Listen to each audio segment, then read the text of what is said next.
Welcome to Courageous Conversation with Teresa W. Gamble, powered by Concierge Resource Professional Consultant. Courageous Conversation is a diversity, equality, exclusive initiative.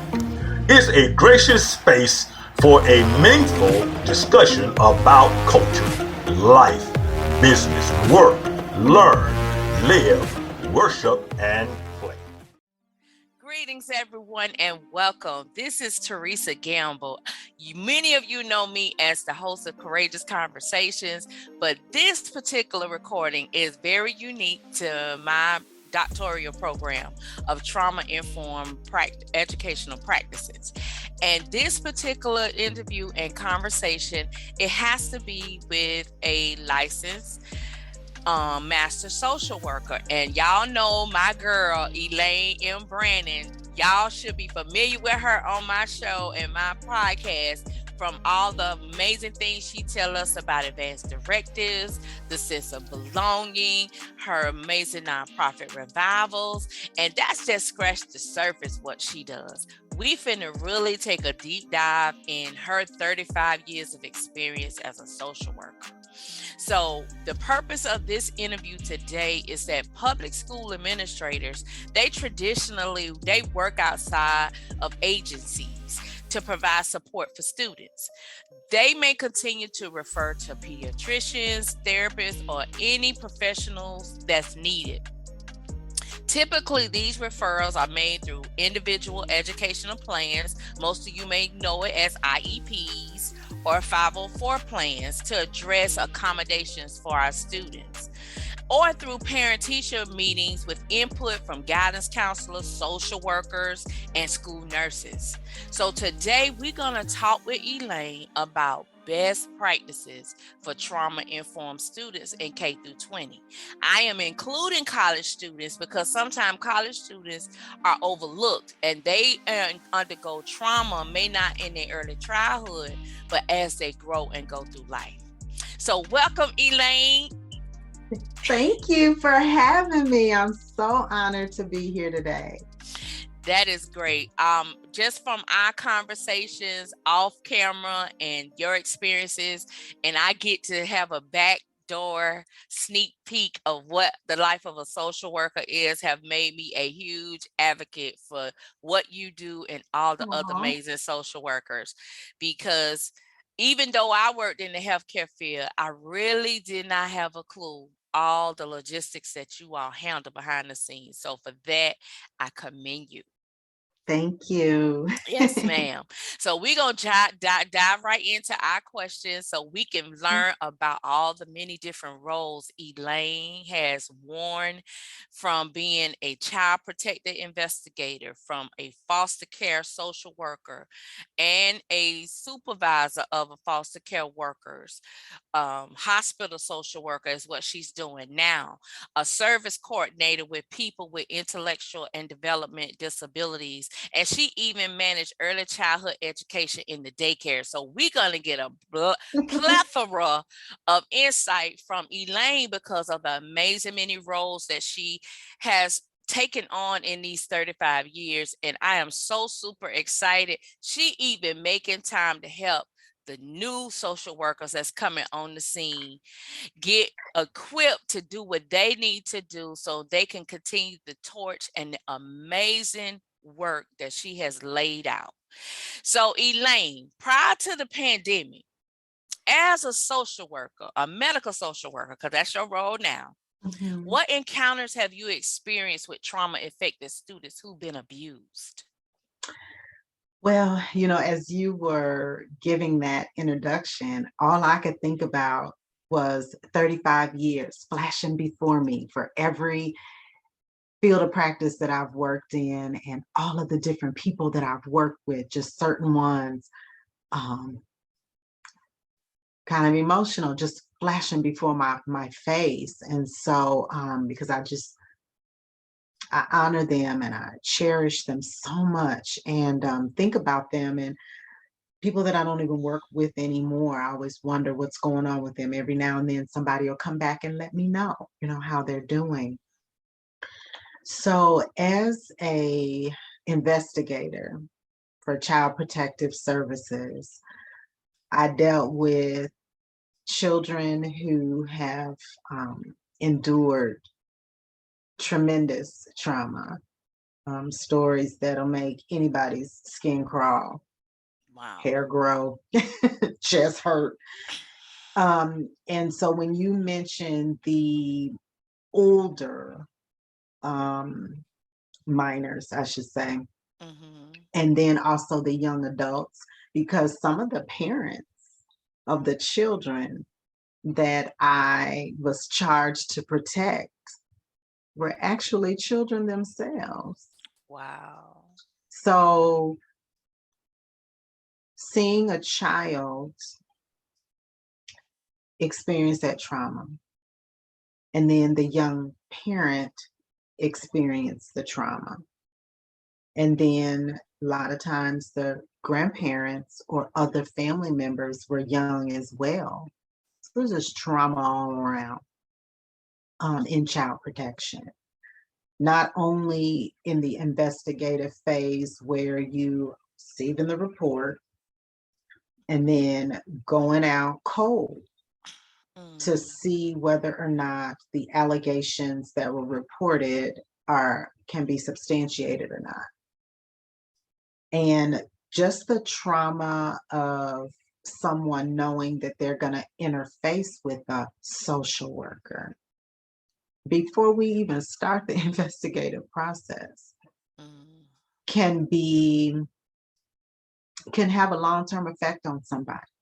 And even my role now in the hospital as a master of social worker acute care, I have to be very careful when I encounter school-age individuals and let them know what my role is, because some of them may have had past experience with a child protective services worker that weren't so good. Wow. So in child protection, child is the emphasis. So a social worker in that capacity has to have a laser focus on who their client is at the moment, while at the same time being very sensitive and compassionate to the outliers, is what I call them. So it's an incredible experience, while an honor too, but a incredible experience to have to protect a child from someone who birthed the child or from someone who is primarily responsible for that child. Wow. And then sometimes to even protect the child from themselves, because the trauma that they have faced as an abused individual or a neglected individual, they can internalize that trauma, right, and be hard on themselves. So I'm not only protecting the child from the perpetrator, I'm protecting the child from themselves. Wow. They never think of it that way. Wow, that's amazing. So what has been your interaction with trauma affected students in the healthcare system as a acute care medical social worker? Well, we do have a pediatric department in the hospital where I work and the hospitals that I affiliate with. So there are times when a child, school-age child, may have an accident, come to the hospital, and that can be a traumatic experience. So one year I developed a program during Child Abuse Awareness Month, which is in April, by the way. And I developed a program at our hospital called the Teddy Bear Care Fair to help debunk some of the myths that young people have when it comes to coming to the hospital. Wow. So I sent some high school students to elementary schools with a kind of intake form And so they presented this form to these children for them to take home to their parents. So they took their stuffed animals, their baby dolls. Somebody even bought a monster truck. I mean, they took their toy and they triaged their own toy. So I had several categories on there, and the emoji, smiley face, the throw up face, all that, so that they can tell me what their charge, their doll or stuffed animal was feeling. So they brought that card to the hospital. And before they came in, the ambulance was out there, so they got a chance to have a tour. Police officer was out there, and they were giving teddy bears and stuff out too. Then they came into the hospital, and who greeted them was our auxiliary. And our auxiliary is made up of senior citizens. And the reason I wanted them to be the ones to greet, in addition to some actual intake workers from the hospital, was because I wanted them to have the grandma pawpaw effect. That's and feel good. comfortable. Because we do have volunteers in our hospital. And so a lot of times when children do come in, I'll get those volunteers to kind of, hey, come and clean up a little bit while we're in here, or just kind of walk by, with a clipboard so that they could see that older adult. That's good. So they came in and they had an opportunity to do some color sheets, because I wanted to kind of see, how were they coloring? Was it angry coloring? Was it in the lines? Was it bright colors? Was it dull colors? Because I could tell you a lot about how a child is feeling. I've learned that from some play therapists that I've engaged with, that engage in education. Because I'm not a therapist myself, but I do have some clinical skills and a clinical background. That's good. So after they went through that, their number was called or their name was called, and they were ushered by these high school students, these same students that gave them the triage form, because familiarity is really important when it comes to reducing the trauma to children in hospitals. So they ushered them now to the hospital, which was really our conference room, where every single department had a section. And they were running it just like you would in a hospital. When that child came in, they presented, here's my doll, and she's got a broken arm, look. And the triage person says, oh my gosh, she needs to go to the emergency department. So they shifted her over to the part of the conference room that was the emergency department, and there was a nurse. This particular event we did, there was a male nurse. Okay. And he was fully garbed, had his little section set up just like emergency department.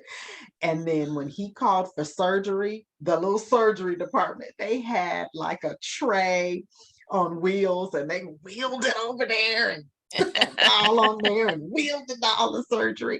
And so the children the pediatrician was very active in that particular event. And so they got an opportunity to go to all of the different stations, including hand washing and learning the importance of that, and snack, so they can learn the importance of nutrition. So we did all of that just so that I could demonstrate to these children what it can be like to come to the hospital, and kind of debunk some of the myths. That's amazing. I love that event. Can't wait till you can do it again. Yes. So with limited access to patients in the hospital during this pandemic, what challenges did it pose for trauma-infected students if their parents become hospitalized and visitation is restricted for them to see them or have contact with them? Very traumatic. Seeing a parent being sick is one thing. Hearing about the parent being sick is another thing. And visitation being stifled and cut off or limited can be very traumatic. So I had to get creative. And so because young people these days are really into technology. Right. And so having FaceTime and having Zooms. We have iPads at the hospital. We have these other devices where people can see each other virtually. So that was really important to have. Also, when I mentioned to you, we have a labor and delivery department at the hospital where I work. There were times where nobody could be there with that mom. Wow. And it may be a young mom, Mhm. first time mom. Right. One visitor may be able to come in at the time of delivery, and then they're limited, and then they have to leave. So the whole electronic virtual visits became very important. I was limiting myself into rooms and still am, because I want to have as less contact with people as I can to keep myself safe. And then also I want to be one less person that person has to deal with. Right. So when I am doing visits with people on the phone, I try to make that very comfortable. And I explain why. I have not had a case where I've explained why I'm not before someone that they haven't thanked me for that. Wow. And so because of that, we could have a conversation, and it might not even be on Zoom. I do a lot of assessments just telephonically. And I'm finding though that may be a little less intimidating,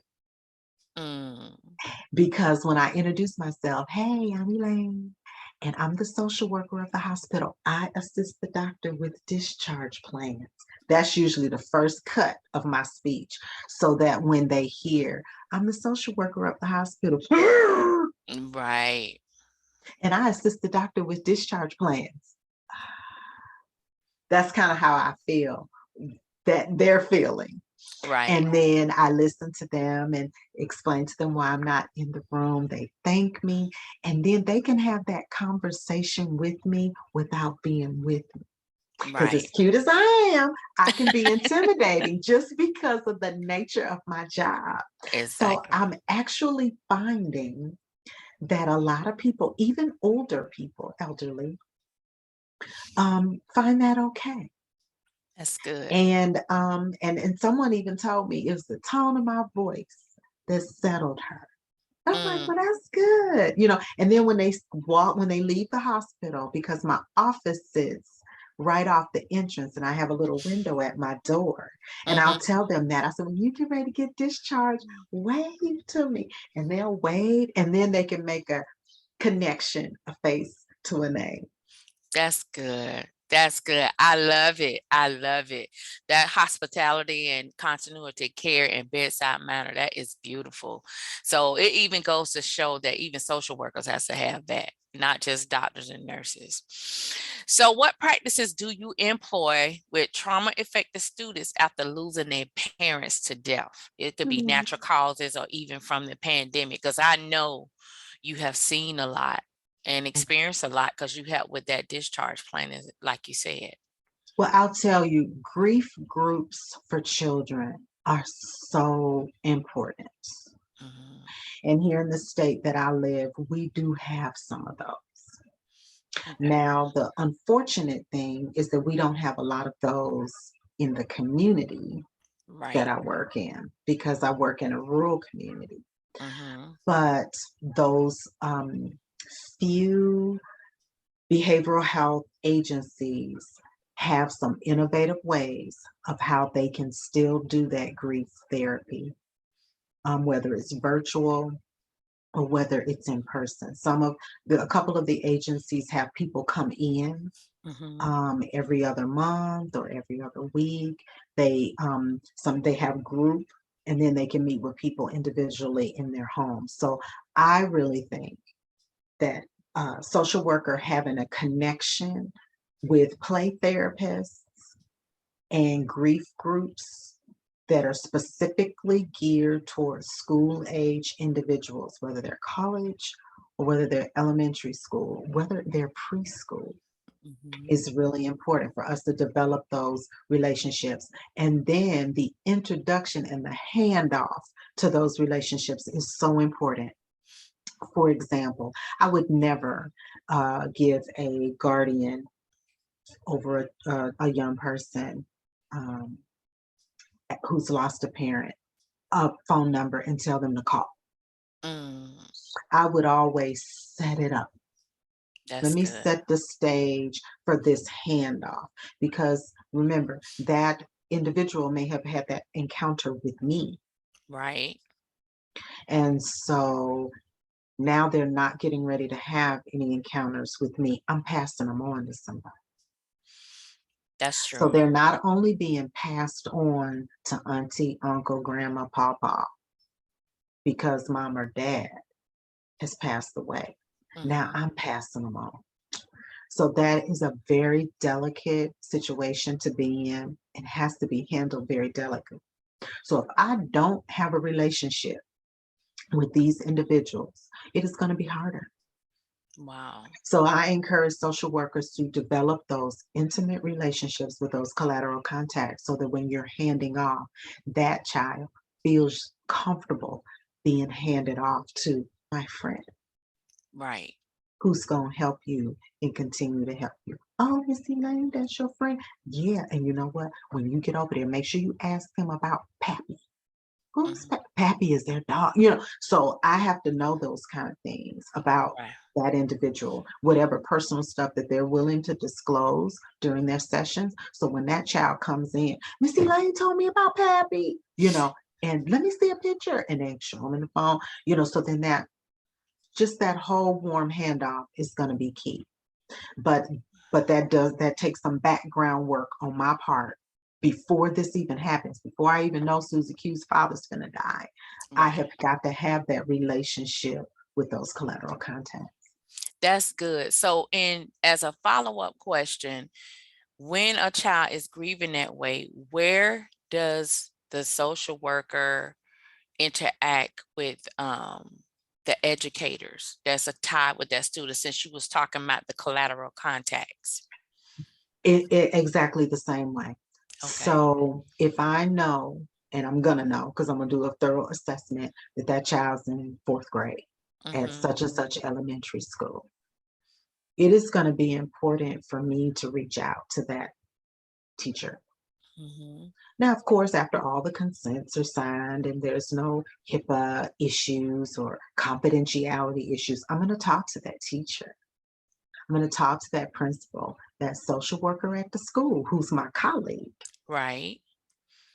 so that they can understand what went on in the hospital and what services have been recommended to this individual that they're getting ready to get engaged in, so that when that child comes to school, they already know and that they're already linked. And then also to get some of the mechanics out the way, to get all the releases signed so that nobody has to say, well, I'm sorry, I can't admit or deny whether I'm this child's teacher, blah, blah, blah. Well, we don't need to go through all that. So getting that stuff, that logistical stuff, and that's where a hospital social worker has to be keen in on what their policies are in Mm-hmm. their hospital, what the school policies are. Right.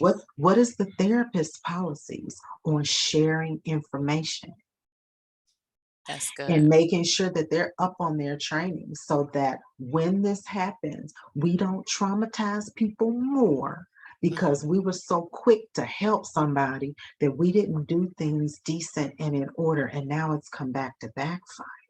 That could interrupt a person's services, that could limit the services, and then that could damage the relationship between me and that colleague, that social worker. If I didn't do stuff right, when that social worker gets it, oh my gosh, what did Miss Elaine do? Now that's going to hinder me from doing what I need to do. And then who is the recipient of that is the child, Exactly. whose services are now hindered because we weren't doing what we needed to do on the back end logistically. Because a lot of times people have a tendency to throw all that stuff out the window because it's all about helping this person. Yeah, but you're not really helping them when you go outside of the policies and procedures and the laws in your state. That's good. That's real good. So when a trauma affected student must be transported outside of their community for medical treatment, when the parents have to use separate transportation from their child, how do you help manage that process, especially, with the pandemic going on and the first responders are trying to stay safe, they're trying to keep the patient safe to avoid, too much exposure and contact. How do you help facilitate that, since you're a key vital asset in discharge planning, or even transferring patients to another facility? And that happens a lot when it comes to young people, because not every medical facility is equipped to handle specialty care for young people. There are medical facilities in our country that are burn units just for pediatrics, Right. cancer just for pediatrics, things like that. So there's a lot of times where young people do have to get transferred out of state, out of town. And then here's the trauma to their families. Wow. So one of the things that I talked about before was those relationships. That is important. There is a service available, and I'm going to say the name of the service, and of course I'm not endorsing them, or they're not paying me to say this, but it's a really good service, and that's the Ronald McDonald House. And in fact, hey, wait a minute, they do need to use me as their spokesperson because I do use them a lot. But anyway, but making sure that parents have that connection with their child, and lodging is really important, because when a child has to leave a hospital, a lot of it's an emergency situation. They're getting care flighted, and that parent can't be in that helicopter because only so much weight can be in that helicopter. And if there's tubes and machines and all this kind of stuff, plus the nurse, and it may be a specialty nurse in there, then the pilot, and then the co-pilot, parent may not be able to be in there. Right. And so they're driving to the hospital, seeing the helicopter go ahead of them. So number one, making sure that they're equipped. Do they have a lunch? Let me run to the cafeteria and let me get them something to eat. Oh my gosh, they're all empty. Let me see if I got a gas card so that I can get them gas so they can get on to the hospital. Seeing if they can get a police escort because they may have to drive fast. Or if I need them to not drive fast, but I want them to get there safely, and I'm concerned about if they're going to drive erratic or not, I may have to call the police department and say, hey, look, get highway patrol to just kind of follow. Not follow for ticket, not follow to help rush them through traffic, but just make sure that they're safe. Because if they happen to roll over, I need the highway patrol right there. Right. So those kind of things, putting that in place. And also making sure that once they get there, they have lodging. And that Ronald McDonald House is a one-stop shop. I mean, parents can stay there, they can eat there. If they can't stay in the room with the child, usually the Ronald McDonald House is like within walking paces from a hospital. And ensuring that child that that's what's going to happen. Because there are a lot of children that have never been up in an aircraft. Right. And that could be traumatic for them. So traumatic. And if this child is alert and oriented and can see an oxygen thing up their nose, and they're poking them and they got an IV in them, and then they can't have their mommy or their daddy, and they being loaded into an aircraft. Because every child situation in an aircraft haven't been, oh, let me step out a window. Oh, look at that. It has been traumatic. Wow. And so that trauma can come back to them if they've been in an aircraft before. If a child has special needs, and they're in an ambulance, and that ambulance is going 100 miles an hour, Wow. that is too much stimulation. So a doctor then may have to do some mechanical restraints with that child, sedate them a little bit, so that just like a dentist would if they get ready to, do some dental work on a child, so that they can be comforted, and that can reduce some of the trauma. That's Um, good. and then just explaining to that child, hey, you know what? Remember that ambulance that you saw when you brought your teddy bear into the care fair?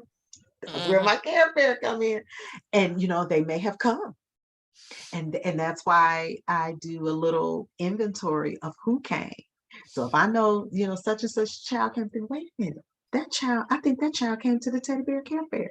Remember that ambulance that you was in, and this and that and the other? Yeah, well, they gonna be driving fast, and then sometimes, and it's especially with the boys, then we gonna be going fast. Yeah, y'all gonna be zooming.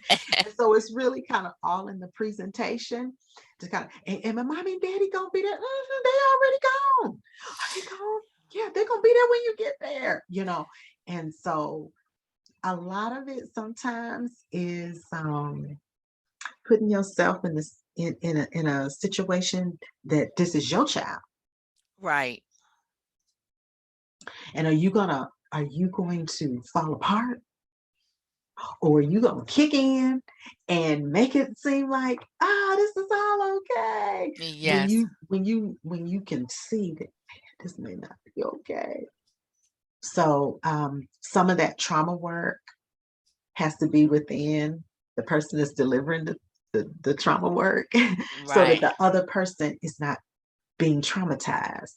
And then being able to, after that child is gone, after that family is gone, now I got to regroup, de-traumatize myself so that I can help the next one. Because the next one may come in 3 seconds from that. I mean, I have like a whole day. Let me go to the spa. Let me do. No. It may happen right after. So That's good. being ready to deliver the service can help reduce the trauma on a person that's in a traumatic situation. That is amazing. Everyone, we're talking about best practices for trauma-informed students K through 20, and we're speaking with Elaine M. Brannon, a licensed master social worker, a certified acute social worker, case manager, and she have titles that she stand and live by, and we're just asking and having a deep dive conversation on her role as a social worker of many hats, handling traumatic experience when it comes to trauma impacted students. So now we finna get into a little bit deeper in some cases, and feel free to share vignettes as much as you can share, so our listeners and our viewers can get an insight and get a better understanding to how to identify signs and symptoms of trauma affected students, especially our educators. So how do you comfort a trauma affected student, when they learn about a classmate's death? How do you help them cope? Because a lot of times children handle death differently than adults. And a lot of times it's nonverbal. They are act out. So as a social worker, and this incident occurs in a classroom setting with an educator, and you're called into the classroom, what is the course of action that should be taken? Well, one of the first things, and again, because I'm not a therapist, but I hang out with therapists. Got it. And I work for some therapists. And so I mimic a lot of what they do. Okay. And one of the things that I saw a child therapist, a play therapist do, that I thought was so innovative when they came into a classroom. And so I kind of stole that tool. And so this is what I've done one time. It was the second grade classroom, actually. And a child in the class was living actually with their grandparent, because their parents were incarcerated. So that's trauma, I know. Right. So they're living with grandparents, and grandpa dies. So the children, I was called in to talk with the children before the child whose grandpa died came back to school. to kind of talk to them about, what do you say? How do you act? What kind of questions did you ask? 'Cause, children are asked all the time, is your grandpa, did Yeah. your grandpa die? That kind of thing. They don't have the filter Right. because they're so young. So to teach them those filtering conversations. And one of the things that the therapist said that I mocked and mimicked, and then told the therapist about it later, and I got the thumbs up. So I knew that I was on track. And the teacher felt comfortable. So I knew I was on track too, because she was in the background, and because she knows these students better than I do. Right. And even though I met with her ahead of time, got a kind of brief on who the children are, who's rambunctious, who don't know how to sit down very well, who is kind of shy, so I kind of knew. Even though I didn't know names, I kind of knew faces from the way she, the one that wears the pigtails all the time, that's the girl that blah, blah, blah. So I kind of knew that. So that was the first part of it, setting that tone, engaging with that teacher, because those teachers spend more time with those children sometimes than the parents do. Right. So that teacher is the key person when dealing with children in school, really. And then the maintenance people, because they're the one picking up, then the cafeteria workers, because they're the one feeding them. They know, oh, she don't like pizza. So talking to school personnel about the children is really what helped me know who they are. Okay, that's the first thing. Then what I did was I asked the students if any of them had any pets. And so I let them tell me all about, their dogs and their fish and this and that and the other. And then, true to form, I had a fish, but he died. That's they just walked me right into it. Okay. And then I was able to say, you had a fish and he died? What kind of fish? So I didn't go into how did the fish die and all of that stuff first. I let the person tell me about, I go fishing with my grandpa. Oh, grandpa. Person just had a grandpa that died. Okay, I'm gonna use that, So I'm thinking of all these things that I'm gonna use as they're talking to me. That's good. Because I'm just Miss Elaine in circle time. Right. I wasn't introduced as Miss Elaine gonna come and talk to you about Susie Q's grandpa. They just walk in the class and they see another adult. They already have a good relationship with their teacher or not, but they see somebody else that they can play with. and that's how these second graders work. And because I have that demeanor, first of all, I didn't come suited up like I'm going to court. Right. I came to play. Right. Chuck Taylor's on, t-shirt on. I came to play. Right. And in fact, even after my talk with them, I was on the playground because I came right before recess and taught some people how to double dutch and all of that. So that was kind of the tail end of it. But dealing with them right where they are. And that's what social workers do anyway. So that's right up my alley, right where they are. So when I learned about this child's fish and how they got the fish and why they got the fish, and then it was, but then he died. Really? How? And then that's all you have to say. And then they'll talk. And then somebody else will talk about their dog. Somebody else will talk about the cat from Miss So-and-so's cat that lived down the street. And so I kept it on that. And then I brought it home. Well, y'all see Susie Q's not here today. Yeah, because her granddaddy died. Really? You know about that? Yeah. Who told you? My mommy. And then they just went on.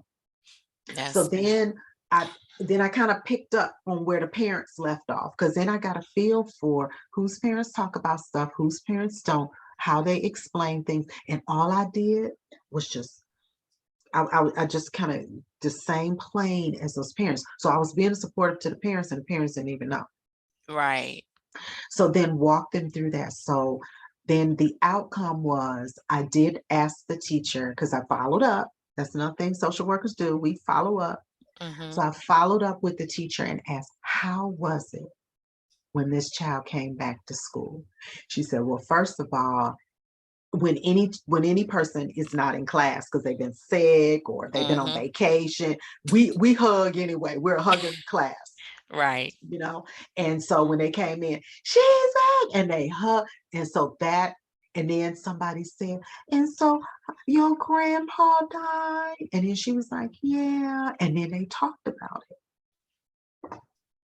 And then somebody even said, because when my fish died and Missy Lane, and she had to say, well, who's Missy Lane? And then they told her, girl, I was crying for days when that teacher told me that. They talked to her about what we talked about.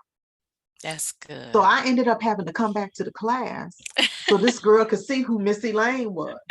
So those relationships are really important. That was something I hadn't even planned on doing, but the teacher asked that, you know, hey, can you come back? Can you come during recess, you know, or whatever, and this and that. And I said, oh, sure.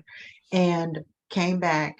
And so that's how that worked. And then one of the things that I did do, though, is I did go to a PTA meeting. Mm-hmm. It was later in the year. I went to a PTA meeting just to thank the school for allowing me to come in and tell the parents what service I provided to this teacher's class and how I appreciated them trusting me with their students, with their children. Wow. I bet the parents was very appreciative. Yeah, it was nice. That's good. That is amazing. So we finna take another deeper dive. When a trauma affected student was sexually abused sexually abused outside of the home, but unable to tell an adult like their parent Mm. and their siblings due to they were already undergoing physical abuse in the home by the parent and the siblings. What is the course of action to help the trauma affected students, whether when they notify the teacher? Mm. What collective collateral connections does the teacher needs to tap into to help this trauma affected student? Okay. Well, the emphasis is on protection. Right. And as a former child protective worker, there's a lot that goes into how to protect that child. And each case is different. I can think of a case where I've had to protect a child from several perpetrators. So in protecting that child, notifying that teacher, notifying that school personnel, who now can pick up and not pick up this child. Right. Notifying the school where this child is now placed, making sure those mechanics are in place so that school really knows what's going on. And they may or may not be able to know all the details. And that can make a teacher or principal or superintendent feel very uncomfortable. Right. So as a social worker, giving them the information that they need to know and explaining why other information they may not be able to know. Right. And asking them to trust themselves as educators to be able to still educate even though they don't know stuff. That's good. That is good. Because there are some things in certain situations, especially in small towns. Right. And it's not that, oh, I'm thinking you're gonna go blab to your husband when you get home, or it's not that. For the protection of that child, I have to protect their information just like I'm protecting their body from that perp. Right. So, but back on what I was saying before, if I have that relationship with Principal so-and-so, and I had been to a PTA meeting, or I was the one that did the training with them on mandated reporting, then they know me. So if I say, this is the information I'm going to give you about Susie Q, and they ask me question and I can't answer the question, they're going to trust me. Okay, so you mentioned mandated training on mandated reporting. How often do that needs to take place in the public-private education school system, and even collegiate level? Well, I believe that it should occur every semester. Okay. I know that agencies and schools and institutions have annual trainings. I personally think in the education realm, it needs to happen every semester. And it not only needs to occur with the current personnel, it needs to occur with the substitutes and Right. the volunteers. And the school board. I often wonder in education, and I come from a family that has educators in it and close friends, sorority sisters that are educators. And I often wonder, and I've asked, how many superintendents, instead of coming to the school board meeting tonight, no, you're getting trained in mandating reporting, because you need to know what the school personnel has to endure when doing this. Right. Superintendents, school boards, school commissioners, whatever. That's good. Cafeteria workers, maintenance people. How many groundskeepers? How many of them are drawn in to these trainings? And I believe they should be done every single semester. And I know teachers are overloaded with in-services, and the children get a half day, but they're there and in service. But that's the nature of the job. None of us know everything, and none of us are going to retain everything over long periods of time. So we just have to endure it and go to training, because you don't want to be that educator that forgot something or that missed something. Right. Because you were ticked off that you had to be at the training and you weren't paying attention in the first place. Or the school who didn't offer it because they know the teachers is tired of that anyway. That's so good. that training, because every state has laws about mandated reporting, and some people don't realize you mess that up and that could be your job. Right.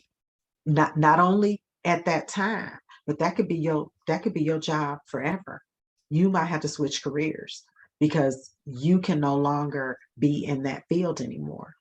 And heaven forbid, a teacher who has gone through school, gone through student teaching, gone through all these certifications, and now they got their class and they're doing their thing, and they mess up because they forgot something, because they really weren't paying attention, or because they weren't educated well, or they weren't educated often enough, and they missed something, and now they're at home doing something other than teach students. That's like a fish out of water. Yeah, and those students are still traumatized because they missed that small, nonverbal action by the student, And they missed their teacher. Miss Right. So is gone. And I know what that feels like as a child, not having my teacher there. Right. And how traumatic that was, a teacher not being there anymore, or me thinking that I was going to have one teacher and then get to school on day one, and now somebody will go, hold up, where's Miss So-and-so? Oh, she went to the other grade, and you're going to have this teacher. Threw me into something for a whole academic year. Wow. I wasn't having it. Never did really make a connection with that teacher because I was ticked off. Wow. So, other words, it's very important when a switch like that take place, that new teacher really needs to reach out before the student actually come to the classroom to build, like you said, that relationship, so they can understand, like what you said, that play therapy, so they can understand why their favorite teacher was needed in another grade level and couldn't stay with them. And if that's not able to happen, that new teacher has got to be skilled enough Mm-hmm. to be able to win that child over. That's true. Even and if it's not for the whole academic year, even if it was for a time, and Right. and if they can't win them over, they have to keep with the effort. I remember a child, a teacher that I had that kept trying to win me over. Oh, your mommy always dressed you so cute, and this and that. I ignored it, and I was mean to her and all that. But the effort when as an adult, I look back on that. And I say, she was trying. She was Yeah. trying. She knew I didn't like her and I didn't want to be there. But she tried, and she was always kind. Wow. And she tried. Yeah. Now That's the true. reason I didn't want to be with her was because I saw her in situations where she wasn't kind. So I wasn't trusting. Right. That was traumatic, and that can be traumatic to a child. And you may never win them over. But later in life, when you are long gone, when they are long gone from that school, grown, got children of their own or whatever, they can look back at the experience and see how it worked together for their good. Right. Got it. That's good. So Elaine, tell me, how does an educator help a trauma affected student when they have the feeling of abandonment because they're being neglected or ignored in the home, and it's impacting their daily performance in school? In other words, they're not focusing into instruction, they're not turning their homework, they're not engaging with their peers. What recommendations or what collateral connections does the teacher needs to do after she's done her due diligence of trying to make the child feel belong? I think the first thing an educator should do is get some validation with what they think they're seeing. Got it. So if after having some parent-teacher conferences, talking with the child about things that they like and don't like, and after a thorough assessment, and I guess from a social worker standpoint, because we're always assessing, Mm-hmm. and I believe educators are always assessing too, but Right. the assessment is pointless if you don't gather the information and then use it. So in other words, if that student has an IEP or going back to school records from prior instructors, speaking with the dean to see if there are any disciplinary issues, are those Mhm. the type of gathering data you're referencing? Right. And also getting that feedback, not just from written documentation, but I mean, you're a teacher, it's your classroom. You can schedule a parent-teacher conference anytime. Right. And it doesn't even have to be anything about, oh, little Johnny is cutting up, so let me call his parents and say I need to meet with them. It might be, you know what, here's the improvements that I've seen your child have over the course of a month. Mm-hmm. Wow. Miss Jones, I really want to talk to you about that because I need to share some exciting news with you about your child. Right. Using that as a leading. And it is not lying, it's not being fake. You want to share some good news. So you want to meet with Miss Jones. And Mm-hmm. then when you meet with that parent, when a teacher meets with that parent and shows all this improvement that they've gone, now these are the things that, oh wow, they really, but what I'm really going to be working with Johnny on is thus and such. Now you're getting into what you see as the issue without telling them that this is the issue. Got it. I'm really going to be working with him on, when he knows an answer to a question, just raising his hand all the way up. Because I was wondering, he used to do that quite Mm-hmm. often. And then lately here, I can't, it seems like I can't pull stuff out of him. He seems a little down or a little unsure of himself. When I say, raise your hand if you do this, he'll kind of do like that. That may start eliciting a conversation with the parent about, well, I have been working an awful lot. Or, the boyfriend that I had, that was like a father to him, he left. We broke up. Or, I did talk to little Johnny about next month, we may have to move. Right. And so then you'll kind of get a feel for, okay, that could be what I'm saying. Or Johnny could have even told you, my mama don't care about that. So those type of neglect manifestations, I should say, they'll come out. And then a teacher could really address those with her. So I think parent-teacher conferences are just really effective tools. And outside of the average parent-teacher conference, oh, we having one because it's report card time. Or, think of a reason to have one. And I think those will be very effective tools to help that child then. Oh, okay, I know mom's boyfriend that used to be like this person's father is no longer in the picture anymore. Let me try to find out where dad is. And then you might even ask the parent, well, what happened to his father? Well, his father's in jail. So this has been my boyfriend, and blah, blah, blah. And now we broke up. And then ask the parent, how do you think I should deal with that in the class? Because that takes the pressure off the teacher for always having to come up with the solution for stuff. That's good. Ask the parent, okay, so now like when y'all are at home, this is what you do when he's missing Carl. And you may call him, you may do this, you may do that. How do you think I should handle that in the class?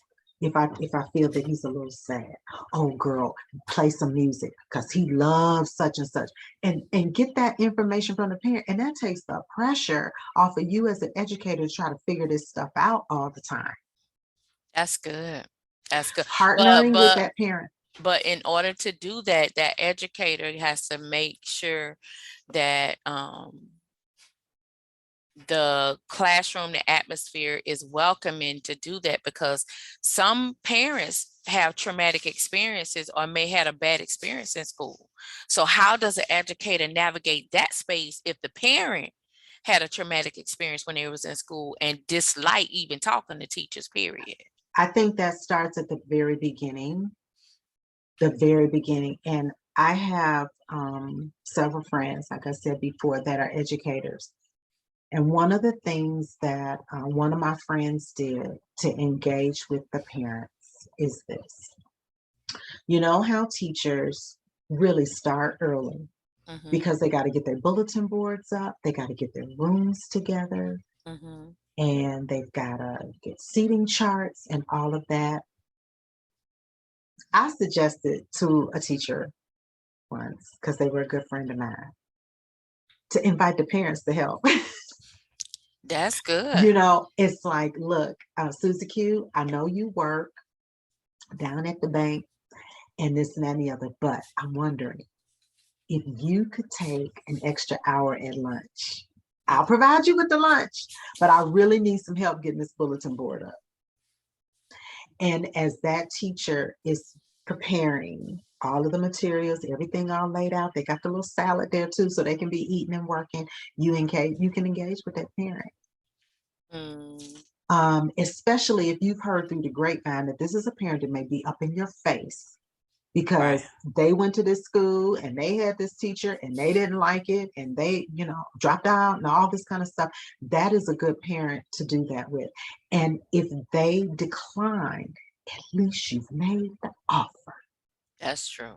I like that. And you can even go back and say, you know what, Miss Jones, I know you told me no, because you didn't want to come down here to this school, you didn't want to help me, but I had somebody that was supposed to come and help me today and they bailed. Now I'm here by myself. I don't need you to stay the whole time, but I really need some help. Somebody just helping me bring my stuff up. Can you come by just real quick? Even if you have to bring Johnny with you, to just come and help me at least unload today. That's all I need. Wow. I made that suggestion to one of my educator friends one time. She said that lady was there to hold. She was like, I got to go home because my mama's supposed to come over there, but I'll be right back. And she left and came on back. So I think that maybe, that worked from personal experience. That has worked with the teacher that I gave that advice to. So I think it starts at the very beginning. It starts with that teacher letter, who am I? What do I do? And then it also can start with, okay, parent, give it to me. What are you hating about this year that your child has? What is it that you, and letting them unload. Right. As a social worker, I have had to work with some very difficult people. People that don't like me, people that didn't want me in their house. They didn't like me because I was a lady. They didn't like me because I'm a Black lady. They didn't like me because I'm Black. They didn't like me because why you wear your hair like a boy? I mean, any kind of thing that they can figure out. And it's like, okay, let's get all of that out. Mm-hmm. I had to tell somebody's father that in my face, like this close. Mad, couldn't stand me, called me all kind of stuff. And I did have to stop him one point. Well, hold up, sir. This is what, this is where we're going to end the conversation if you call me that one more time. But now that we got all of that out, can we get to work? Because the work is me getting your child back home. Right. So a teacher can use that same modality. Okay, you have told me how you couldn't stand Miss so-and-so and this and the other, and I let you talk on. So now I'm just gonna ask you, now that we know all of this, and if you need another 5 minutes to tell me something that you didn't tell me or whatever, can we now address the issue at hand, which is Johnny passing the second grade? Right. Because this is his second time in second grade. Right. So sometimes just those direct, straightforward tactics can just debunk a lot of stuff at the beginning, and help a teacher move on. So that's free advice for the new teachers and for the seasoned ones who's like, girl, please, I tried that. Okay, try it again. Exactly. Every person is different. I agree. That's a good suggestion. Okay, so now what is the course of action when a trauma affected student is being starved at home? In other words, they're hungry. They're not eating at home. And that hunger impacts how trauma affected students learn, how they engage. So what is the tactic or the protocol for educators to address that issue? And then when do they bring someone in like you into the picture? Well, I would advise that educator to first maybe find out why.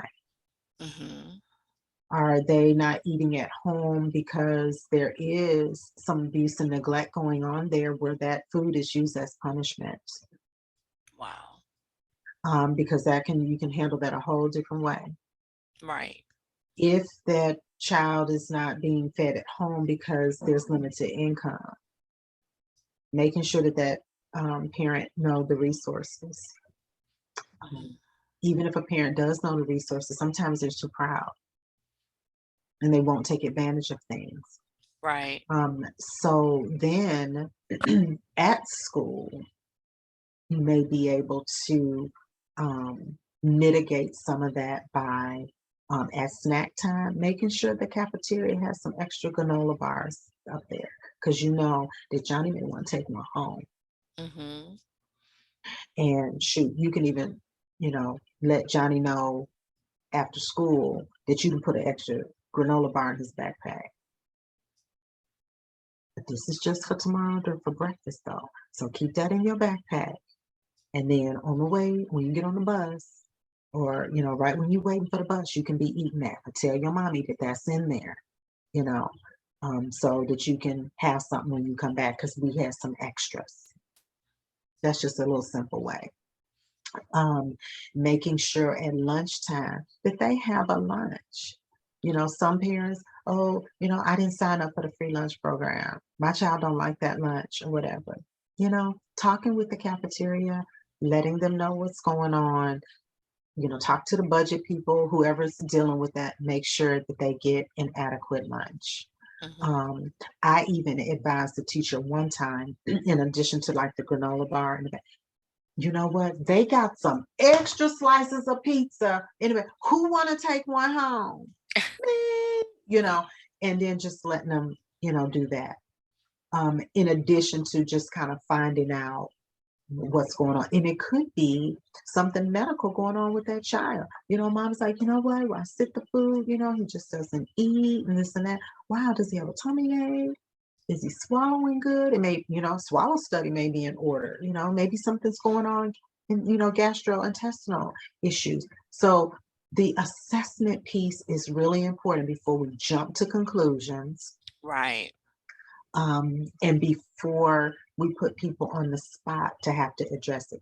Johnny gonna be maybe tell you whose stomach growling, even if you know, even if you don't hear nothing, that's Mhm. not lying. Whose stomach growling? Now you didn't say I heard somebody something. Whose stomach's growling? You asking a question. That's mine. I'm hungry. You know, children. You know, children. You know, little children. They may say, "I'm hungry. My that was me." You know, or that was him. You know, well, it must be time for us to have snack. You're not singling him out. Right. Or you might just say, "I heard somebody's stomach growling. Let's just pause for snack." Wow. If you know that child is hungry, and then doing some of that, seeing if that mitigates it before you just really dive in, you know, just trying to solve the problem. Because sometimes it'll solve itself. Um, and then of course, if it's something real serious, like, you know, Johnny tells you, my mommy wouldn't let me eat dinner last night because I hit my sister or something like that, then do I jump and call Child Protective Services on that? Or do I, you know, kind of see how that plays out? The Mm. next day. Ooh, so I know last night your mom sent you to bed without no dinner, but you must have ate like a dog tonight. And then if they say, we had this, we had that, well, then you kind of know. Right. But then if Exactly. we say, I did such and such, and she wouldn't let me, well, okay. Now we're seeing a pattern that we Mhm. may have to address. Got it. So But watch just out for. real, but delicately, you know, and even as we talked a lot about younger children, but then as children get older, Mhm. you know, a lot may be going on in the home as teenagers. A lot going on with the teenagers is causing them to lose their appetite. You know, I'm sad because my boyfriend broke up with me, so I don't feel like he, you know, and come to find out they ain't ate in 3 days. Their parents don't even know because their parents they have a mode of eating in their house where they can take it up to their room. Instead around the dinner table to make sure they're eating. Yeah. Children can be throwing it up. Bulimia and, you know, eating disorders are very prevalent. And so the parent could not even know. So it's really important to do that thorough assessment of the situation for educators because you can jump to the conclusion thinking a parent's not feeding their child. And it's that no, she's 16 now. She want to talk on the phone with her friends. She want to eat with her friends on Zoom so they could be talking about, you know, what they made or whatever. I thought she was eating. I didn't know she was throwing that stuff out the window. Right. And That's you done true. called Child Protective Services and they done it, and that's what they find out in the investigation. You may feel this big. So it's really important to do that thorough assessment first. I love that suggestion because you made me thought about even when I was teaching in workforce education. Some of the students was coming to class and a lot of them were hungry. They wasn't eating because when we prepare for lunch, I'll see who either brought lunch, you know, who want to stay in the classroom and study and skip eating. So I started intentionally every week we would plan a potluck on Mm, Fridays. that's And I good. would tell everybody to bring enough food. So what all leftovers we divvied it up. So everybody got to take food home for the weekend so they wasn't hungry. So that was my kind of creative way when I taught in the collegiate level, and even in the middle and high school level. I had this farmer to donate fresh fruit. So I will always have apples and pears and oranges in the classroom, and the students didn't have to ask. There was no ask. You didn't, if you're hungry, you just get it so you can eat. And if I see more than one student, was going at the fruit, I say, okay, y'all, let's, just like you said, let's have a snack time break or a bathroom break. That way they get some time to eat, refill, replenish, because we know when a student is hungry, it's hard for them to focus in the classroom to do so. So thank you for reminding me of that strategy. And I hope this technique and strategy will help educators. And educators, you don't have to spend money out your pocket. There are organizations and farms and grocery stores that will donate to you. And also sporting events. I had an educator once that I said, hey, talk to the principal about these particular students that you feel are not getting enough to eat at home. I've had the situation only because these were students that took advantage of the summer mobile unit that went out and fed people.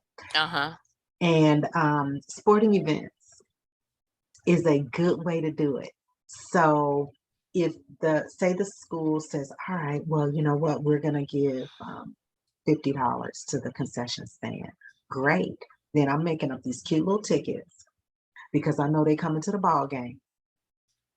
And here's your, for everybody that opens their book within the next 5 seconds, blah, blah, blah, you're going to get a ticket. And tonight, if you come into the football game, you can go get a hot dog, So that's an easy way to do it without shaming. Right. Because children like to earn things. Right. Families like to earn things. Right. Take these papers home, make sure your parents sign them. I don't care if you are in a junior in high school. Have your parents sign off on this essay that you did. Make sure your parent read this essay. And if they sign off on it, you get some credit. Well, they may not know that the credit is going to be, when lunchtime come and if they have an open campus, you can go over there and get you an order of chicken nuggets. Right. That's true. So those are good and innovative ways to, and even build partnerships. Like you said, that farmers, were donating things, especially in these areas where there are stores near school.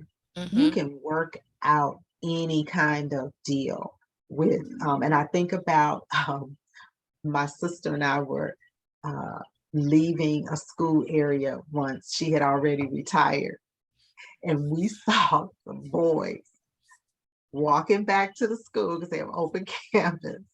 Walking back from school, we could tell they went to the grocery store. Why? Because one of them was carrying a rotisserie chicken. Now, it was hilarious.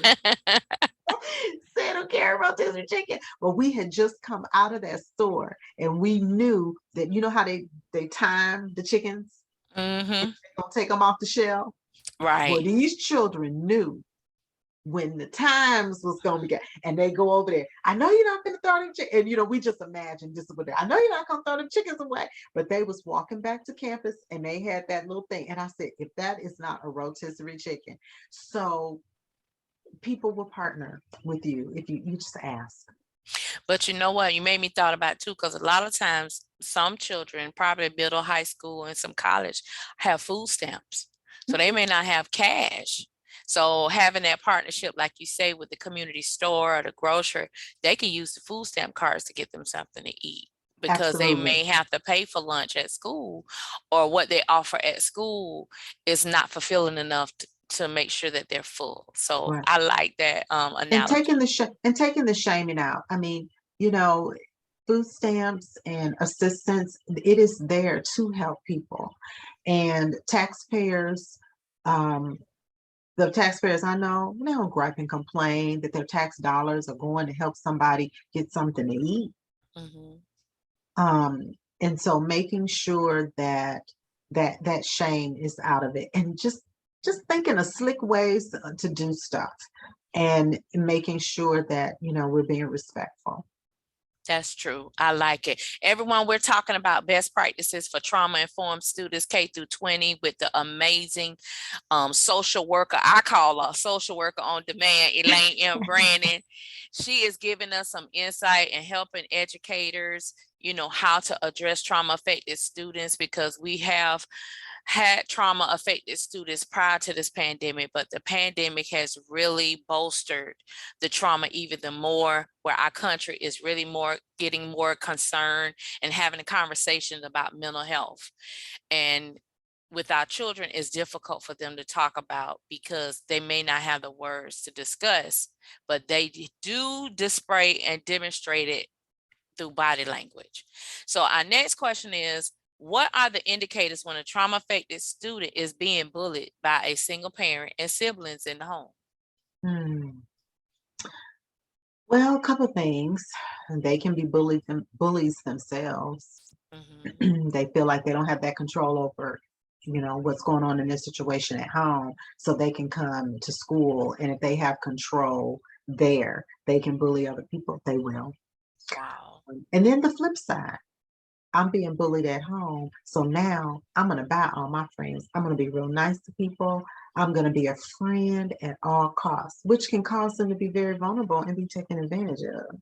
Right. Because they don't understand that happy medium. They're doing whatever they need to do not to be yelled at, hit, or do whatever. So they'll take a lot of abuse. So they'll become victims themselves. So now they're being traumatized because they're a victim at school because they're allowing it. And then at home as well. So we see those students that you think, well, why are you letting them run over you? That could be a reason. That's true. Overcompensating. And so helping students find that happy medium. There's so many lessons on anti-bullying. Right. The curriculums are full of that these days because people are really trying to, tone that down, using things, news stories that they may even be aware of, using, and when I say news stories, I'm talking TikTok videos, reels, the stuff that the young people look at nowadays. Right. And I say young people, even a college student. I just taught a course on civic participation for an organization that preps middle school and high school students for college. And one of the things that one of the students said, she's a high schooler, I just love getting on social media and just looking at all the TikTok videos. So using some of those as material, letting the students, hey, we're going to access TikTok videos today. And you can all turn your phones on if you have them. If you don't have a phone, scoot your chair over to somebody with a phone and let's look at these videos. And then you as an educator can show some of your favorite ones, and it can show of people being kind to each other. Right. Siblings helping each other. There's a couple of cute ones that I even look at now, these little twin boys. And they have a channel. And their father is always videotaping them, being kind to each other, helping each other. Sometimes they roll on the ground and they fight, but then they get up and they hug. And so showing those and having those conversations with the whole class, because if that one child is coming there being the bully because they bullied at home, or being the victim because they're being bullied at home, they can all learn from it. And then the key thing is the trauma that the children are facing watching it. Sometimes we forget about that because we're so into Johnny who's trying to beat up people. We're so into Susie Q who is allowing people to take advantage of her.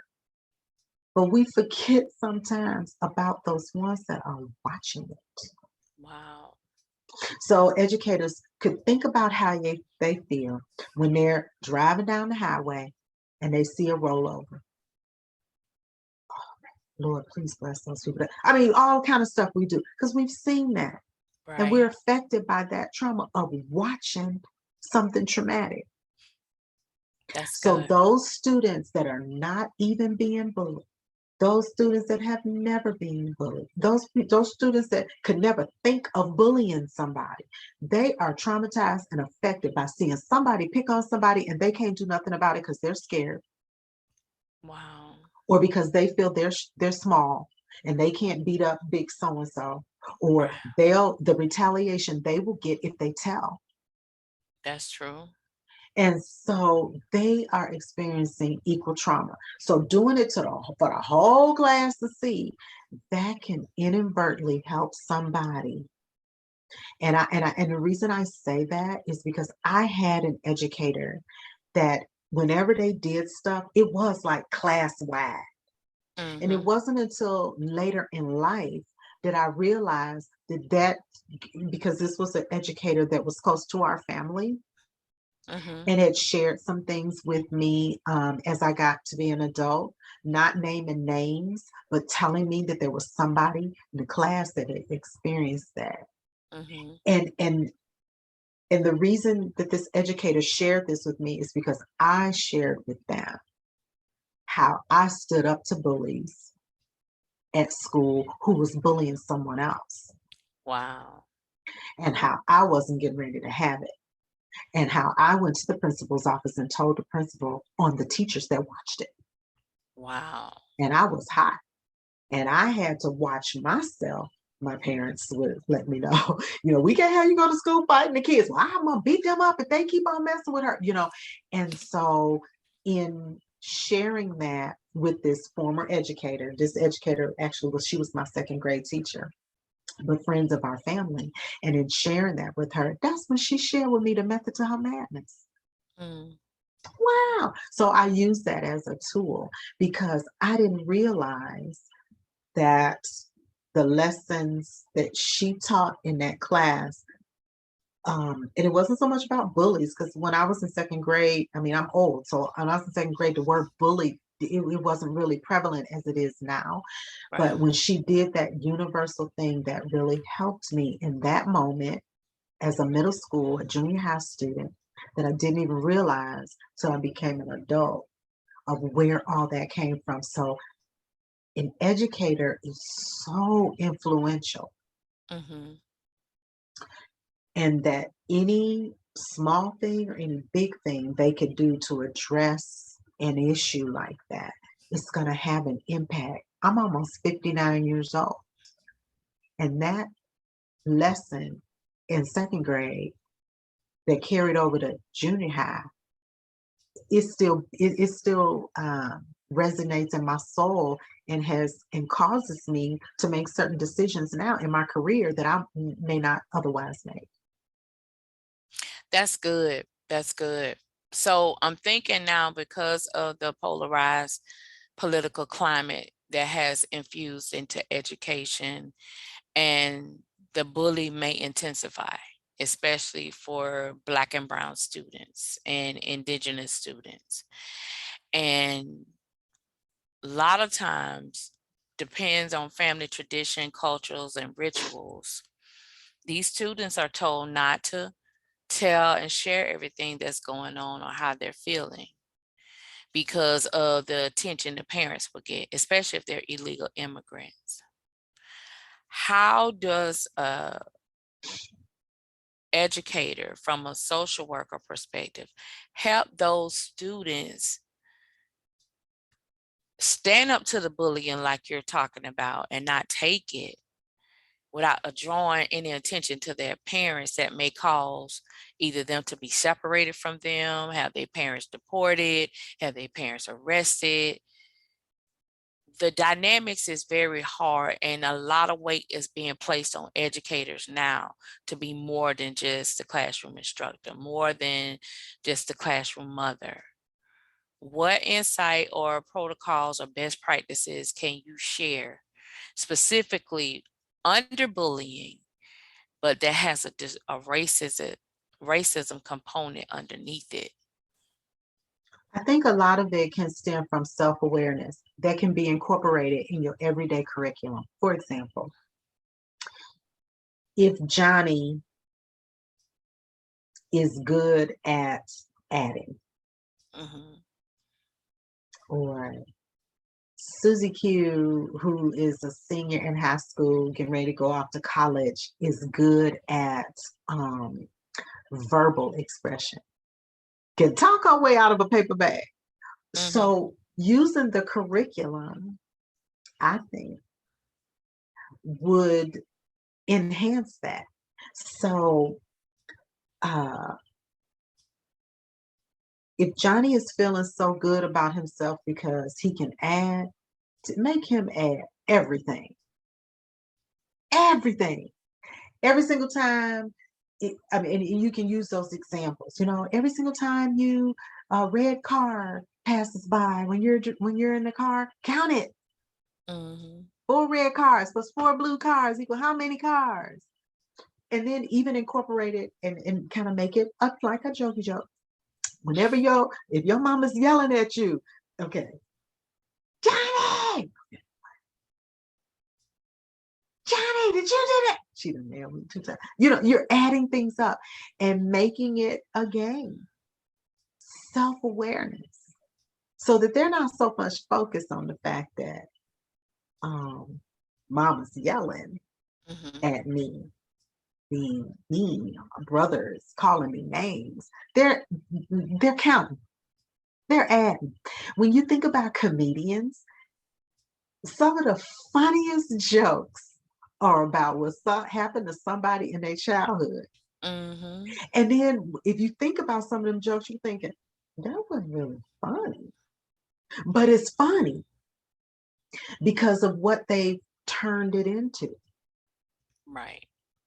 And so I think tapping into that child's creative is going to help them internalize their own creative to where some of that noise is going to be blocked out. They're going to be able to put that in perspective. Right. You know what? Mama yelling because mama tired. Right. They'll eventually be able to rationalize that, because I'm doing well at this. I'm doing good. Even though she's yelling at me because my room ain't clean, but I'm thinking, dang, room is clean. Mama just tired. Not that they'll minimize that, but they'll be able to maybe put some of those things in perspective. Right. Even if they're being bullied, if they are so in tune to themselves, they can eventually rationalize that is just a problem. Right. They ain't got nothing to do with me. I didn't do nothing to you. Why are you picking on me? I didn't do anything to you. Oh, you just picking on me because you mean. Okay, well, this is how this is going to play out. This is kind of what can go through their mind. So I think self-awareness is just so important. And a teacher has a clean slate and is a very good influencer of helping someone be aware of who they really are. Even when they don't know who they are.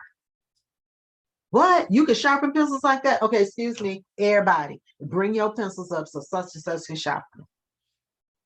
Because you're just really good at that. Oh my gosh. That's good. That child is like, oh, now, I am the king of pencil sharpeners. We do that all the time as adults. Right.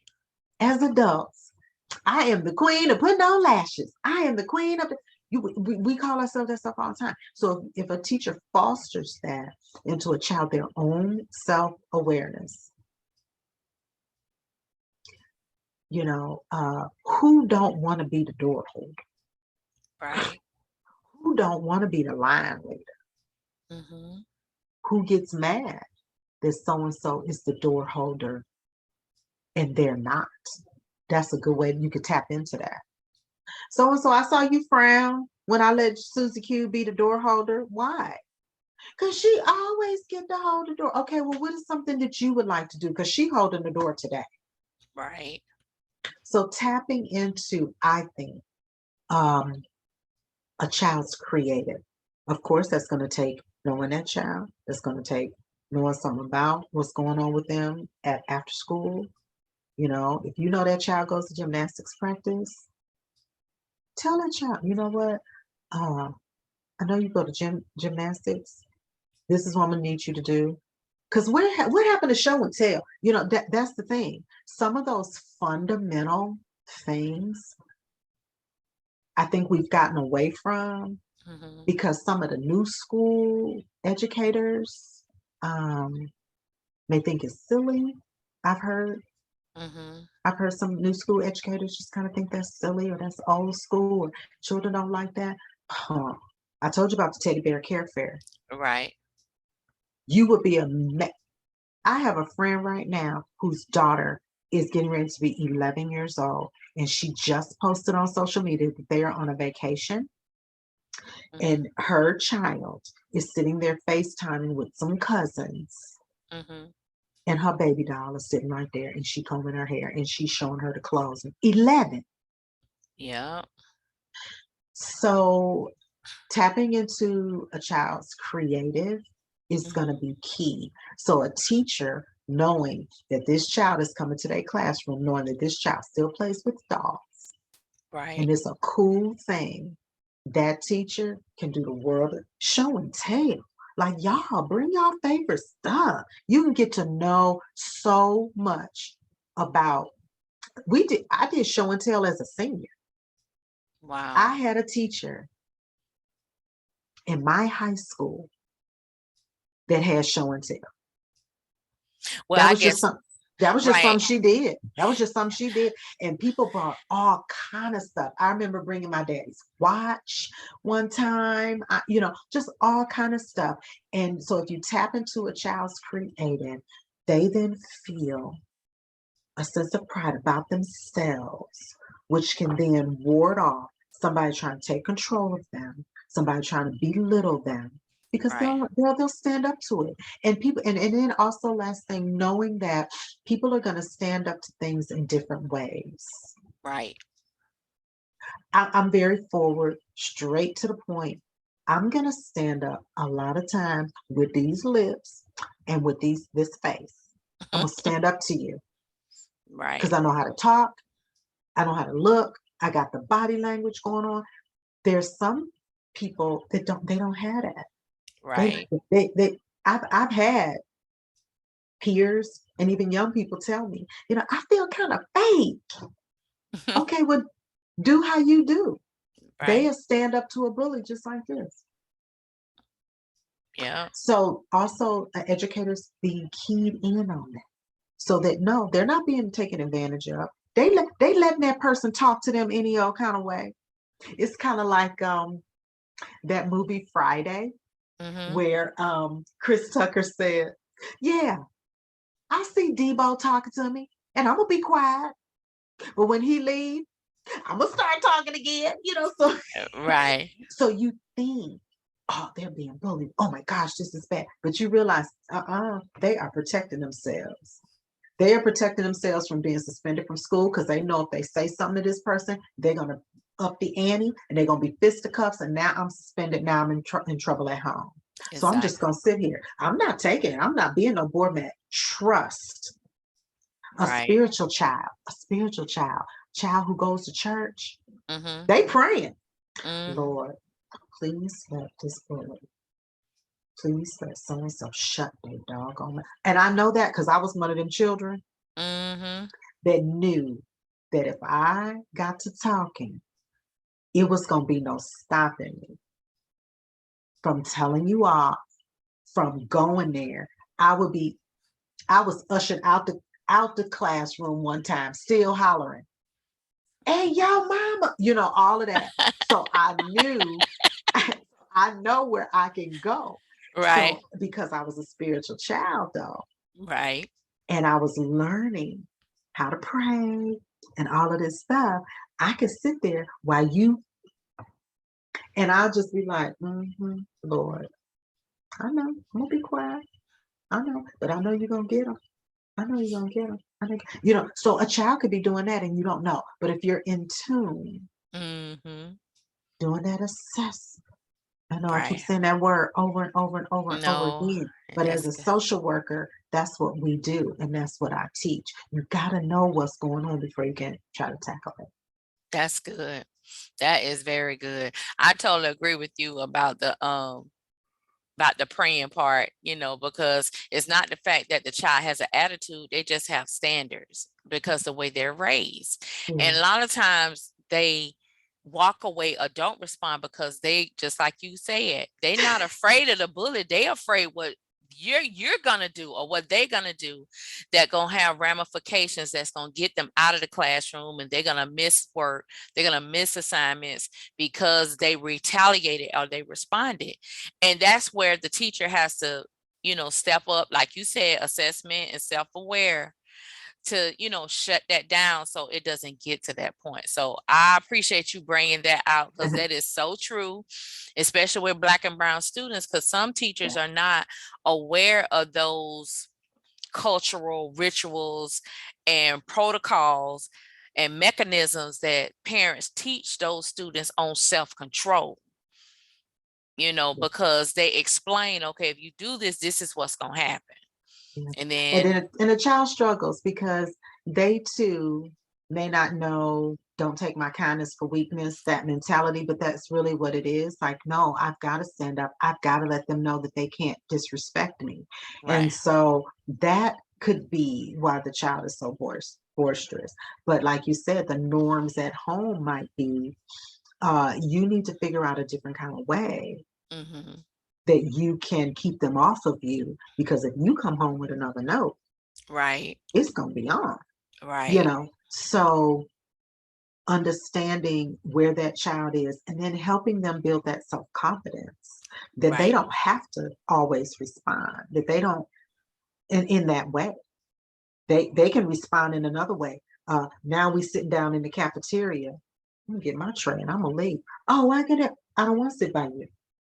The way you was just talking to me earlier today, you don't get the pleasure of sitting by me and we gonna be joking and kikiing and you gonna be out of it. So I may not have handled it in the classroom, being all up in your face, talking about you, but that's how I'm gonna handle it. Oh, turning double dutch. Can I come in? We have enough people. So learning how, and then learning those norms, and that goes back to those families and those parents, and finding out what are their norms in their home, what are their values, how do they handle certain situations, posing those questions.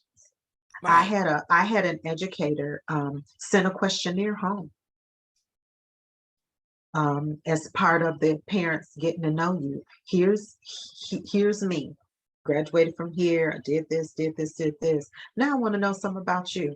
And they gave vignettes and had the parents do like a multiple choice. In this kind of situation, how would you advise your child to answer this?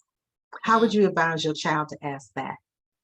And so I know with educators, so overloaded with, from the political standpoint of having to watch what they say and watch what they do, don't want parents in their face, trying to get the test scores this way, and then teaching the curriculum, and it's a lot of stuff. Yes. But the key and the skill that teachers do have is to learn is to know how to incorporate all of that into their current curriculum. Just like us social workers, I'm in a hospital setting right now, but I got to pull everything that I've learned and all the tools that I have from these other jobs to now cut it on here. It's no different. That's good. And it may sound like, oh my gosh, it's so much. Well, if an educator puts in perspective, like I have to do a lot of times as a social worker, but you know what? I'm here from 8:30 to 4:30. So if this is what I'm doing in the time that I'm here, that's what you're paying me for, that's the even exchange. Okay. Then it makes it seem less traumatic for the educator. Oh my gosh, they're giving me one more thing to do. They are. But you come to work every day for this amount of time. You get paid this amount of money to do this thing. So if you put it in perspective of, this is the exchange. Oh, okay, so now you want me to do this? Okay, I'll do that. Because at 3 o'clock, I'm out of here.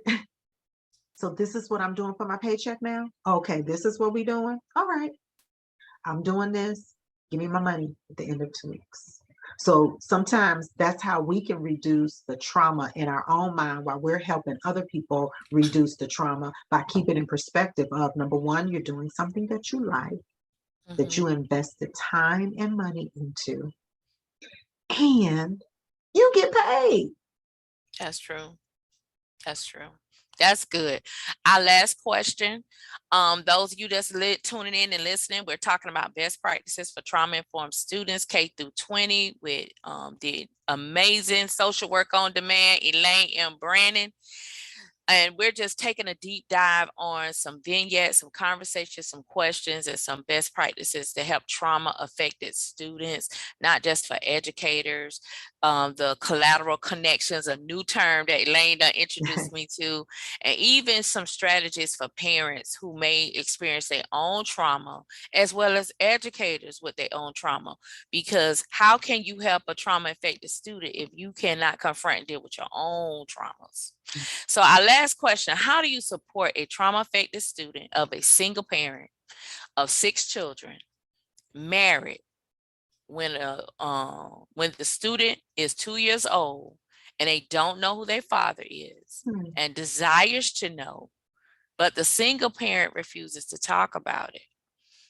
And so, for instance, like you was talking about the show and tell or career day, and the teacher says, okay, today, bring your, this is father and child day. And this particular student don't participate and doesn't have that father role model.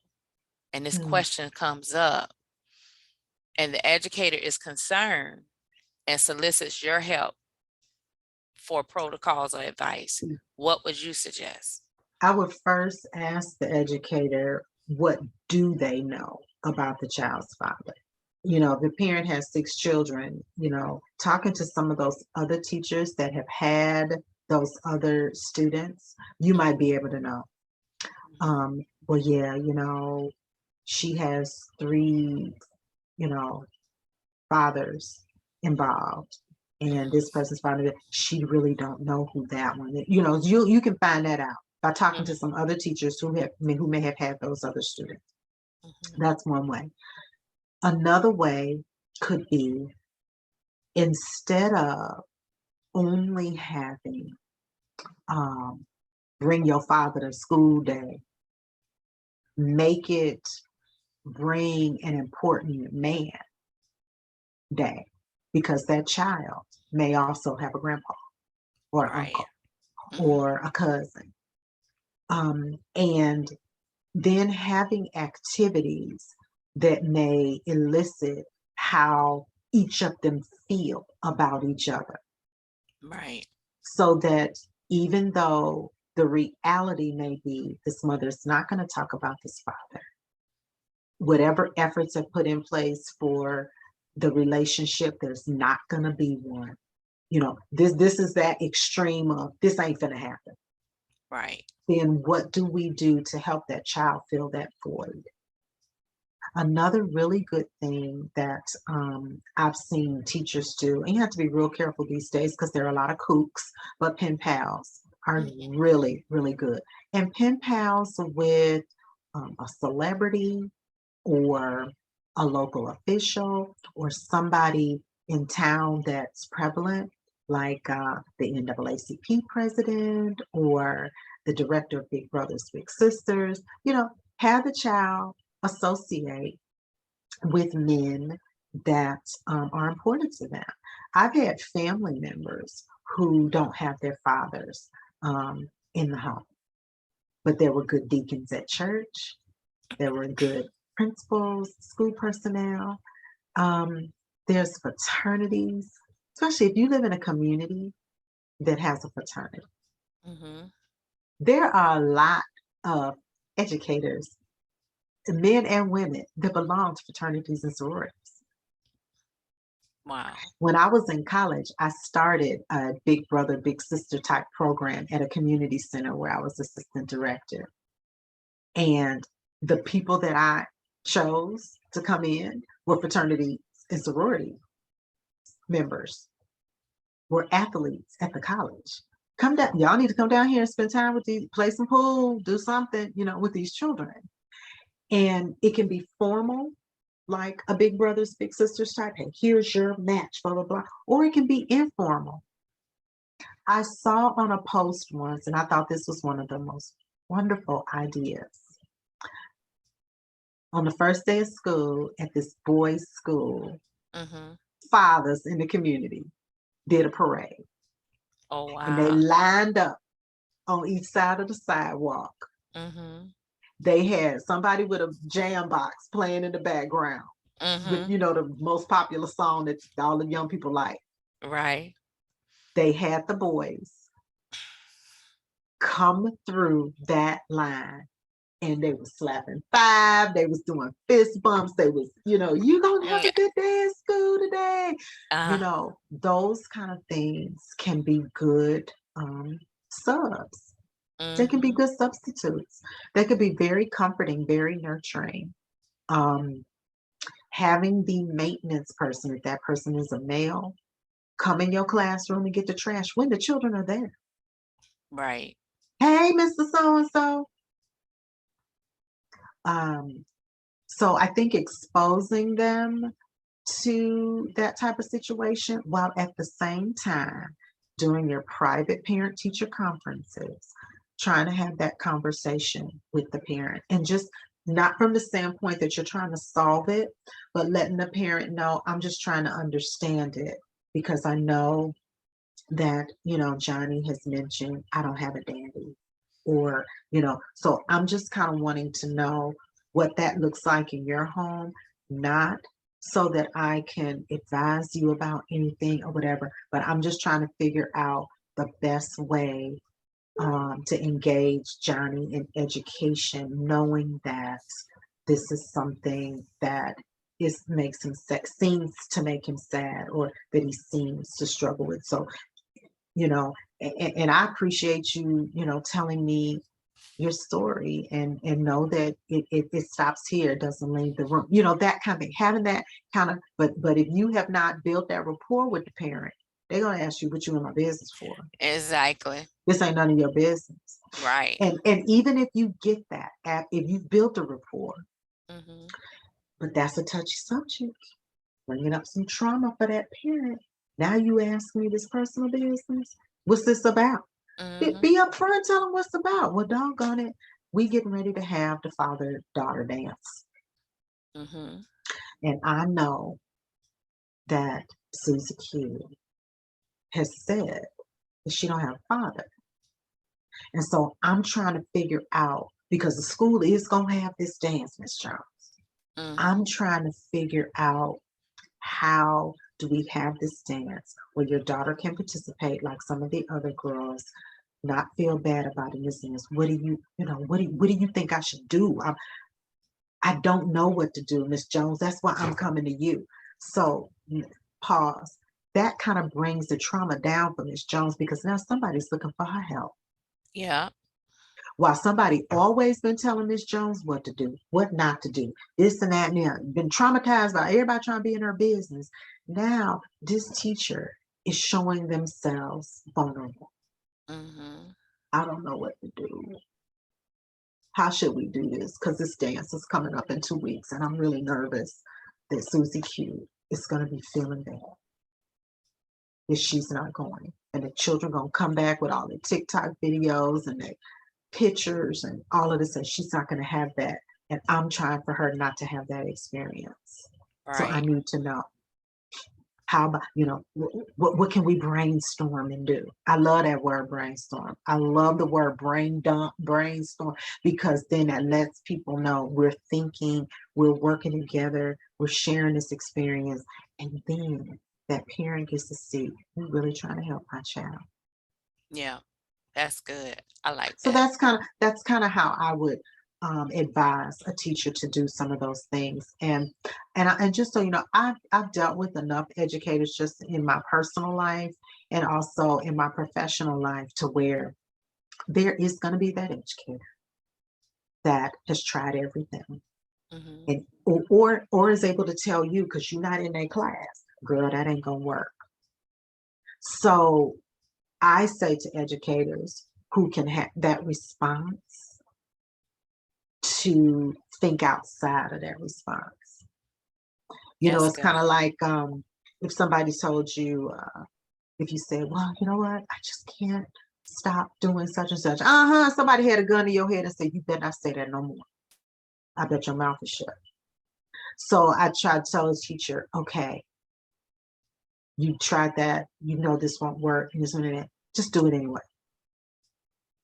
What is it going to hurt you to do it anyway? It's not. What is it going to hurt you to do it over? You did it 2 classes ago and that turned out to be a disaster. Okay, what did you learn from it? Let's repeat it. Right. And to the educator that's saying to the social worker, this is easier said than done because you're not in the class.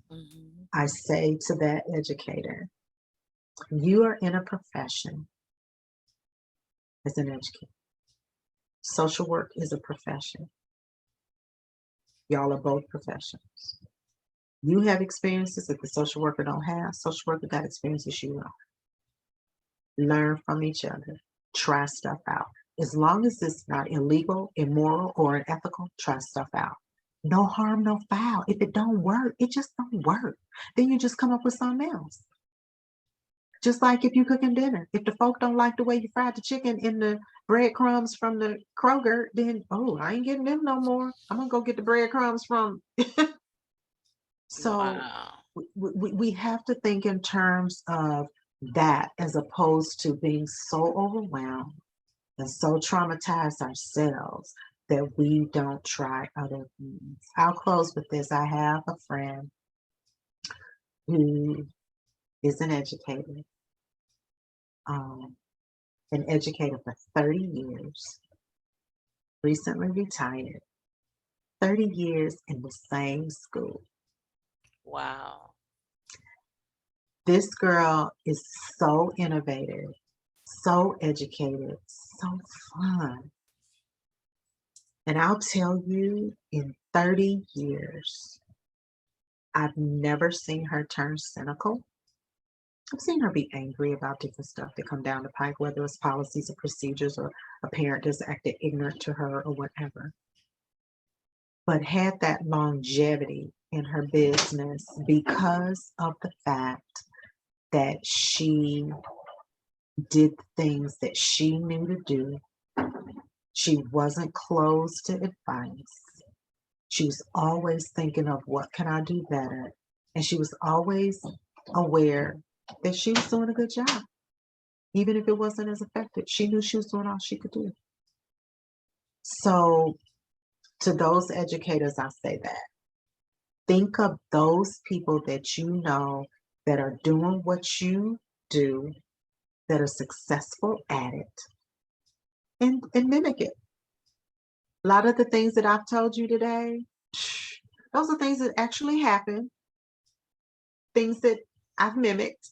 I've gotten it from other people. If I had to do a footnote, it'll be this long. Right. Because over the 36 years that I have been in this business, I have encountered so many people, social workers and collateral contacts, that have taught me so much, that have taught me what to do, what not to do, what to say, what not to say. I've observed a lot. I've helped a lot. And they can do that too. And all the things that we need to do to decrease the burnout, decrease the cynicism, all the stuff that you know, the 10 ways to relax, the whatever, do those things. Right. Because that's going to help you have longevity in this business. That is going to help you put your own stuff in perspective so you can help somebody with their stuff. That's going to help you with that keen mind to assess, not jump to conclusions.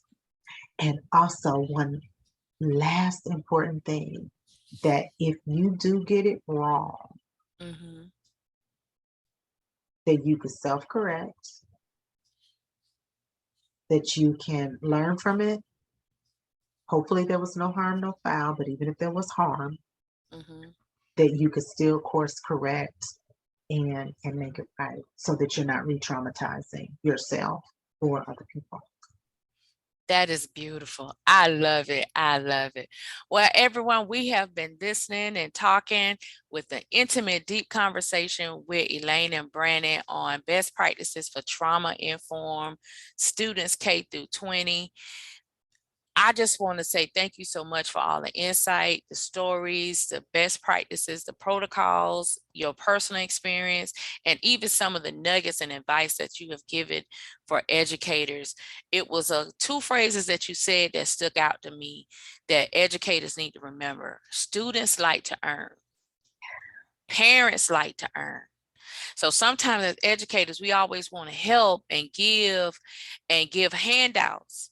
But if you want to do that, like Elaine say, be creative and let the students earn it. Let the parents earn it. And let the parents come help you set the classroom up, this summer for the fall. You even bring the students with you. So that way you build a rapport, not just with the parents, but with the children too. So I love that so much. But this series on best practices for trauma-informed students K through 20, we all know trauma by its nature involves root inequities that often drive and exacerbate adverse conditions or traumatic events within families, and thus leads to behavior issues that bloom in the classroom. And that derives from adverse childhood experiences such as maternal depression, emotional and sexual abuse, substance abuse, domestic violence, homelessness, incarceration, mental health, divorce, physical and emotional neglect. Miss Elaine has talked about all those things and these questions that we went through with her today. And then the adverse community environments. We have to also be aware as educators the environments that they live in, the poverty, which we address, discrimination, community disruption, the lack of opportunities, economic mobility, and social capital, poor housing quality and affordability, and violence. So Miss Elaine, without even knowing all of those components, you covered all of them in my questions today, and I truly appreciate you for this. So before we conclude this amazing interview for best practices for trauma-informed students K through 20, what will be your first call to actions for educators after watching this amazing presentation? I would challenge you educators to partner, partner, partner, partner. You can never have too many partners. And whatever you can do to engage your collateral contacts, I don't care if it's have a Facebook group. I don't care if it's having a Zoom party where y'all just all line dancing. I mean, whatever it is you need to do to partner with those collateral contacts so that you know what they can offer, they know what you are offering and what struggles you are facing so that y'all can come together as a unit, as a team, and help each other give these students exactly what they need.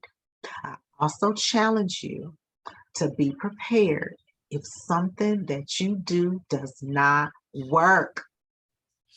Wow. Let it still work itself.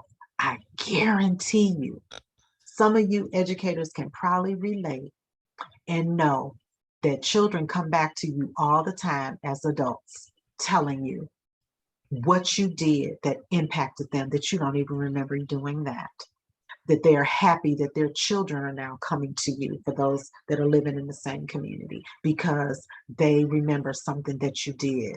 Oh, I did that? Oh, I said that? I know, because I experienced that as a social worker. I just had a child. Well, she ain't a child no more. She's grown and married, but I held her in my arms when she was 2 years old, because I held her in my arms when she was a month old. Wow. Protected her from an abusive family, did whatever I could do in my power to make sure that she not have an association with that family, but that she was in a new family. That's her forever family. This girl turned to me when her parent could not be in her labor and delivery room when she thought it was time for her to have her baby due to COVID. I got that privilege. Wow. And things that I did and said, I mean, she didn't know that when she was a month old that I was holding her, praying over her and singing over her and protecting her, because I could feel in her body the tenseness, the trauma that she felt when her parents came into the visiting room before they even opened the door to come in our area. And we figured it out with the help of some doctors that it was the smell that was letting her know that these people were here. And that was traumatic for her because she had been abused so bad. Wow. Well, this girl is now an adult. And I may not have done everything right as a social worker. In fact, my job was in jeopardy a couple times with her case. But she came back and is now an adult, letting me know what kind of impact certain things that I did and certain things I said and certain things I didn't do impacted her life. And now she's a mom. And she's going to be using some of those tools, as traumatized as she has been over her life, because she couldn't have her family, her birth family. But she's able to use those tools. So you never know what impact you are having. And you may not ever know. You might not have a situation like me where somebody come back and tell you, good job, girl. So I challenge you to be confident in the things that you're doing are kind, are ethical, are moral, are legal, and they're going to impact somebody's life. And you have to sit in that comfort. So 2 challenges: partner with people, do the best job you can do, and believe that you are having a positive impact on somebody. Thank you so much, Elaine, for that advice, the deep dive conversations, and thought-provoking strategies for not self-awareness for us as educators, but self-awareness for our parents, our guardians, our grandparents, students, and making sure we create those collateral collections. Thank you so much. You all have been listening to Best Practices for Trauma-Informed, Trauma-Affected Students K-20 with Elaine M. Brannon, Licensed Master Social Worker, Certified Acute Social Worker Case Manager, and Certified Case Manager. So if you would love to hear more or want to have Elaine come speak to your students, your teachers, Miss Brannon, how do they get in contact with you? The best way is to go to my link tree, Elaine M. Brannon. Follow me on Linktree and you'll be able to see all of the things that I'm involved in. And yes, I will definitely love to come and be a part of anything that anybody is doing that is positive. Thank you so much for having me. This has been wonderful. I hope I've been helpful. And I just wish all educators all the success. I know the school year is coming up and it is going to be great. It's going to be great for you. That is my prayer. Thank you so much. Thank you for listening. And remember, best practices for trauma-affected students. Just because they're not telling you what's wrong doesn't mean nothing is not wrong. Like Elaine says, do your assessment. Don't jump to conclusions. Get all the facts first. This is Teresa W. Gamble, a PhD doctoral candidate of trauma-informed educational practices, along with social emotional learning with Northcentral University. Thank you, Elaine. Smooches. You've been listening to Courageous Conversation with Teresa W. Gamble. Courageous Conversation is powered by Carcier Resource Professional Consultant.